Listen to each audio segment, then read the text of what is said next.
Where are you on pickup? Are you picking up your kids today? Is that where we found you right now? I had lunch. I had a lunch with some of my strength coaches, so Okay.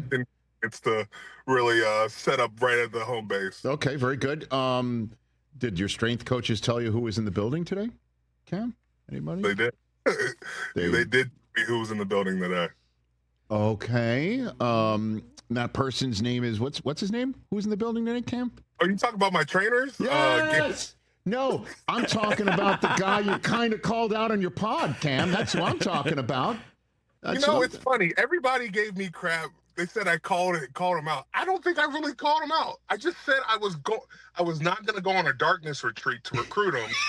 That if he wants to be a Steeler, he can be a Steeler. Like, right. He doesn't. That's the pitch. I don't know why everybody thought, oh, Cam's really going at him. And so some fans felt, oh yeah, keep doing that, and the other fans felt like, oh man, you're really gonna scare him off. I'm not scaring anybody off. I just want to win games and play good football. Right, and part of that is knowing that you got a team, you got a quarterback, and you got something going on. And if your team can't build in the proper way because they're waiting on one guy because he's on, wait a minute, let me get this right, a darkness retreat, as you said, that's not calling him out at all, Cam. Not at all. I guess not. Oh, but hey, he showed up today, he did. Right? So what do you think now that he actually was in the building today, Cam? There's plenty of people who show up and then don't get signed. So like, I'm not putting stock in that. I that's not my decision. Omar, Mike T, y'all handle it out. Y'all figure it out. Okay, but and in all seriousness, and I will give you the floor on this. Guy signs. You got no problem, right? There's no problem. No. The guy signs. He's your quarterback. No, anybody who signs, I welcome to the team. I don't have an ego and think like we can't win with a guy. I get excited for our team. You bring a guy on like that. He's got a good knowledge of the game, and I think he can only help. And in terms of the rest of how you're viewing season 15 for you as you're sitting in this car on this program here in late March, Cam, what's your 2 cents on that one, man? Excited. You are. This is year 15, but it's year 15 with DK Metcalf and George Pickens. A defense that should be a lot better when you add a guy like Darius Slay and Malik Harrison and Juan Thornhill, just to name a few. But I get excited about our team. I know it's a marathon, not a sprint, but you got to like the way this team is constructed and, going forward. And, of course, year 15, man, you want to talk about how things have changed for the Steelers. Trading a draft choice, A, for B, a wide receiver, and C, giving him the contract that they gave DK Metcalf. If I told you that over the first few years of the Steelers, you'd say, what team is this again, right? It's kind of different. I would have thought we were the Rams or something. Right. You can get rid of those picks pretty quickly. But, I think we're in a state of, urgency. We have a lot of guys that, like myself, that are in the latter stages of their career, and we all want to win. It's not just enough to win a playoff game, which we haven't won in a couple years, and there's a bad taste in our mouth because of that. Urgency, if you don't mind, give me a little bit more meat on that urgency bone. What do you mean by urgency here? Urgency to win.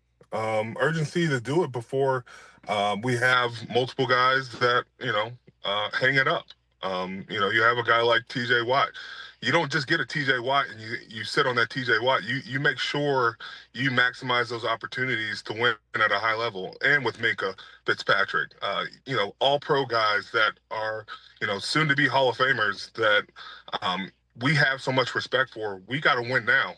It's not enough to look towards the future and say, oh, 2 or 3 years out, we could be very good.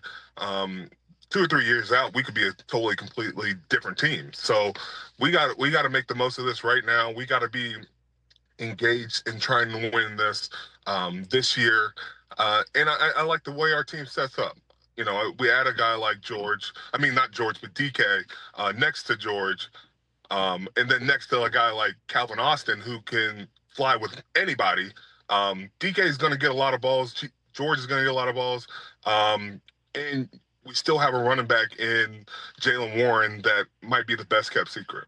Yeah, and that's why you're talking about an urgency with a bunch of, OGs that are might be looking at the clock on the wall a little bit here.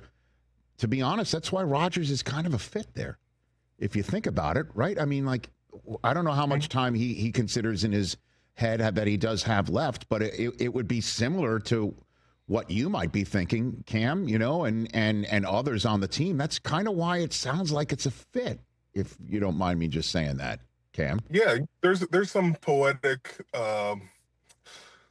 moves being played. The last Super Bowl he won was against the Pittsburgh Steelers, Right. and now we kind of need him to come over here and win a Super Bowl. But the thing I love that it's not just going to be one guy. There's a multitude of guys, if he does come here, that are only locked in on that. If you walk into our locker room, every guy in that room is focused on trying to win a Super Bowl. We don't go a day, we don't go a minute without talking about it. And I think you bring a guy with that, there's a level of accountability he brings and, expects from guys around him. And as a defender, we love that. And, we'll see what happens. Catch the Rich Eisen Show live weekdays from 12 to 3 p.m. Eastern on Roku Sports Channel in the U.S.